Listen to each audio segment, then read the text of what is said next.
What a better place to talk about irrationality.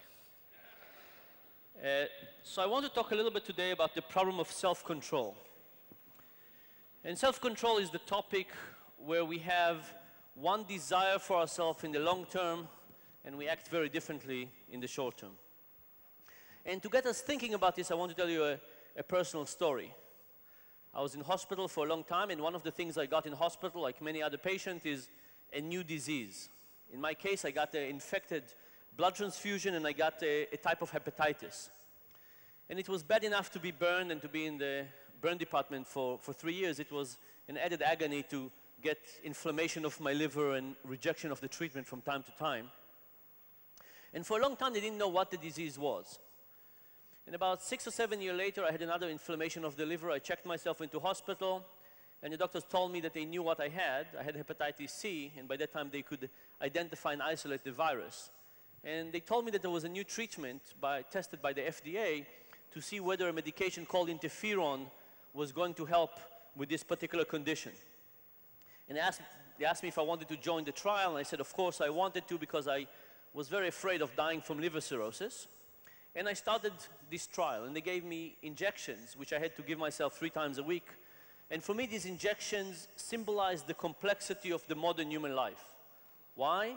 Because theoretically, if I would take these injections regularly for 3 times a week for a year and a half, I might not get liver cirrhosis 30 years later. But for certain, I would be sick for the next 16 hours. Not terrible, not close to being as bad as having liver cirrhosis, but vomiting, shaking, headache, fever, stuff like that, for certain now and for 16 hours. And ask yourself the question, if you were facing with a needle and you had to inject your thigh and be sick for the next 16 hours with the hope that this might get you to be healthier long time in the future, would you do it? Right? And the fact is, this is not a new problem. This is the Adam and Eve problem. Right? You could say, who in the right mind would ever give eternity in the Garden of Eden for an apple? Well, it turns out we do it every day. Think about it. How many of you in the last week have eaten more than you think you should have? Few hands. Okay, let's try another one. How many of you have exercised less than you thought you should have? Okay. How many of you have used text messaging while driving in the last week? Come on. And of course, with so many politicians involved, we can't but not mention the problem of how many important political careers have gone by the sideway because of momentary sexual arousal. Or think about this question in the following way. Imagine I asked you, what would you rather have? A half a box of chocolate right now, or a full box of chocolate in a week? Half now, or a full box in a week? And imagine I passed the chocolate around, so you could see it and you could smell it, and it was just there. How many of you would wait another week for another half a box of chocolate? Few? I'm willing to bet that there will be fewer of you if we actually pass the chocolate. But now imagine we push the choice to the future. And I say, what would you rather have? A half a box of chocolate in a year, or a full box of chocolate in a year and a week? How many people would wait now? How many people would now wait another week for another half a box of chocolate? I'm guessing everybody, right? Because in the future, we are wonderful people. We will exercise, we will diet, we would save, we will do all those wonderful things. The problem is we live in the future, in the present. In the present, we are tempted by things, and we forgo our long-term wishes and hopes. Anyway, I took the medication. A year and a half later, I got a liver biopsy. They told me I beat the disease, which was very good news for me. They told me the medication was approved by the FDA, also good news for the company that was trying this out. And they told me I was the only patient in the protocol who took the medication on time. The question is, how could I do it? Do I have more self-control than other people? Do I care more about the future? Am I somehow different? And the answer is none of those. The answer is that I designed a little trick for myself. And my trick was that I love movies. So what I did was on Monday, Wednesday, and Friday, which were injection days, I would stop on the way to school. I would stop in a video store. I would rent 2 or 3 videos I really wanted to watch. I would carry them in my backpack the whole day, and I would look forward to watching them.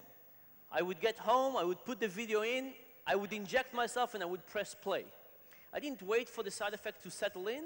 I connected something aversive with something positive. Now, if you think about it, it's a very strange idea. The reality is that livers are really, really important. And because of that, me and all the other patients should have taken our medication on time every time. But the problem is that the effect on the liver are highly delayed. And because of that, they're highly discounted. So what I did was what we call reward substitution. To take something else and get myself to behave as if I cared about my liver by caring about movies. And if you think about it, there's lots of things that we could try to solve this way. You can ask yourself, can people wake up tomorrow and care about global warming?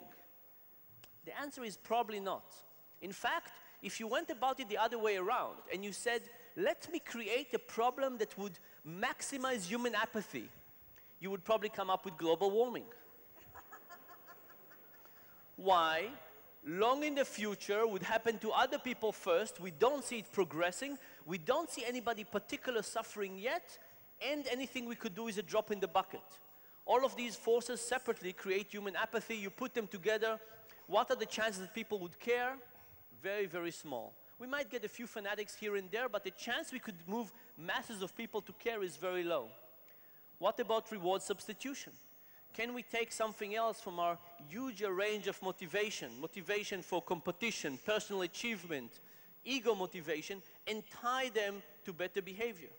I think that's the key for reward substitution. Take other things in the environment, connect them to things we want to create, and create reward substitution. The second mechanism I want to tell you about is what we call Ulysses contracts. So if you remember, there was the story in the mythology about Ulysses, who knew that if the sirens will come, he will be tempted. So what did he do? He tied himself to the mast, and he asked the sailor to tie him to the mast, and he asked the sailors to put donag in their ear so that when the siren comes, he will not be able to act on his impulses. This is a very interesting idea. It's the idea that we know that sometimes we're going to be tempted, and we're willing to do something in advance to prevent temptation from happening. So this would be equivalent, for example, to you going to a restaurant and giving the waiter 10 shekels and telling them, don't show me the dessert tray. We know that if the dessert tray will come, we will fall for temptation. Can we do something in advance to eliminate temptation? Can this happen? Well, it turns out there was some really interesting experiments on pigeons and rats. So imagine you're a pigeon or a rat, and we teach you the following thing. We teach you that if you see a green button and you press on it, you get 1 pellet of food immediately. You see a blue button, you press on it, you have to wait 10 seconds, and you get 10 pellets of food. And after you learn those things very well, we give you both buttons. What do you think they choose? By the way, 10 seconds for a rat is like a week for us. What do you think they choose? They choose the green. In fact, it gets a little bit worse. You start the trial, the blue button comes up, they press on it, a second passes, the green button comes up. If they can only refrain from pressing on it, they would get 10 pellets of food, but they can't. But here's the interesting thing. The trial starts, the blue button comes up, they press on it, the 2 seconds pass, and then a red button comes. And the red button is not connected to any reward, and rats and pigeons don't like pressing red buttons, but if they press on it, it would eliminate the green button from appearing. Would rats and pigeons do something very much like the Ulysses contract? Will they do something they don't like to eliminate future temptation from themselves? What do you think? Would they? Sounds hard to believe, but they do it. Not all the time, but often. And I think this is the second part of my hopeful idea, is that if we face temptation, there's very little chance that we will be able to overcome it. But what we can do is eliminate it from showing in our path. It's all about designing a red button. Once we design enough red buttons, we can basically assure ourselves that we would not hit temptation when it comes. I'll tell you about 2 such mechanisms. There's one alarm clock that is called Clocky. Clocky has 2 big wheels that run in a slightly different speed. When you go to sleep, you set your alarm clock for 6 o'clock in the morning, and in your mind, you're the kind of person that wakes up at 6 o'clock in the morning and goes for a run. Then 6 o'clock in the morning comes around, and you're no longer that person. You're the person that hits the snooze and stays in bed for a little longer. But if you have Clocky, it also starts running in the room once it starts buzzing, and because it's random, you never know where you're going to find it. It can run in all kinds of ways, and by the time you find it, you're awake. There's no other way around it. By the way, one design flaw is that by the time people find it, they're also quite angry. So you have lots of pictures on the web of clockies with torn up wheels. Another mechanism like this is another alarm clock called snooze and lose. And it's an alarm clock that is connected to your bank account and to a charity you hate. You can see the potential. It's very hard to snooze this way. So what is the summary? The summary is we have lots of Adam and Eve-like problems. In fact, we get more of them every day. If you look at an analysis of what people die from, it used to be about 100 years ago that about 10% of mortality was caused by flawed decision-making. Just a few years ago, if you looked at the same analysis, it turns out the percentage of mortalities caused by bad decision-making is about 46%. Why? Because as we invent technology, we're also inventing many more new ways for us to kill ourselves. Think about smoking, obesity, diabetes, driving while texting.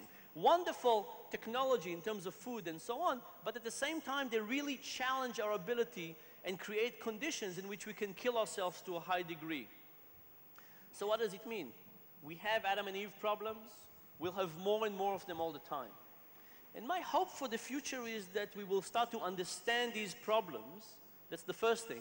And the second thing is that we will try to design around them. You know, we designed this world. Look around you. We've designed almost everything around here. Why don't we think about how to design those things in a way that is compatible with people's ability to make decisions, compatible with the way that gets us to make better decisions and not worse decisions. That's it. Thank you very much.